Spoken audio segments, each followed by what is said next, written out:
আজকে রান্না করব রাজমা। চ্যানেলের নাম যেহেতু ভুলভাল রান্না, আপনারা হয়তো বুঝতেই পেরেছেন যে আমি খুব একটা সিদ্ধহস্ত পটু রাঁধুনি নই। ওই ভুলভাল করতে করতে একটু রান্না শেখা আর কি। যাই হোক, আমি যে সিম্পল ওয়েতে রাজমাটা আজকে রান্না করেছিলাম সেটাই আজকে শেয়ার করব। রাজমাটাকে ওভারনাইট জলে ভিজিয়ে রেখেছিলাম।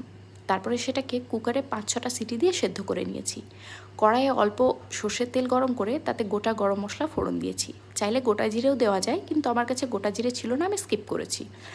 তারপরে ওর মধ্যে কুচনো পেঁয়াজ গোল্ডেন ব্রাউন হওয়া অবধি ভেজে নিলাম।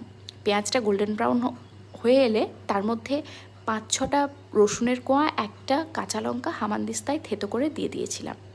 আমি যেহেতু ঝাল একদমই টলারেট করতে পারি না, তাই একটাই কাঁচা লঙ্কা দিয়েছিলাম। আপনারা চাইলে আরও বেশি দিতে পারেন। রসুনের কাঁচা গন্ধ চলে যাওয়া অবধি ওটা আমরা ভেজে নেব।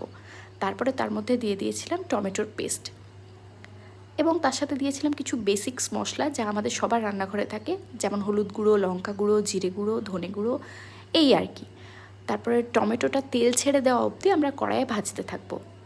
যখন টমেটোটা তেল ছেড়ে দেবে তার মধ্যে দিয়ে দিলাম ওই সেদ্ধ করে রাখা রাজমা, সেদ্ধ করা জল সমেত, এবং তার মধ্যে একটু ফুটে এলে দেবো একটু আমচুর পাউডার, একটু কসুরি মেথি।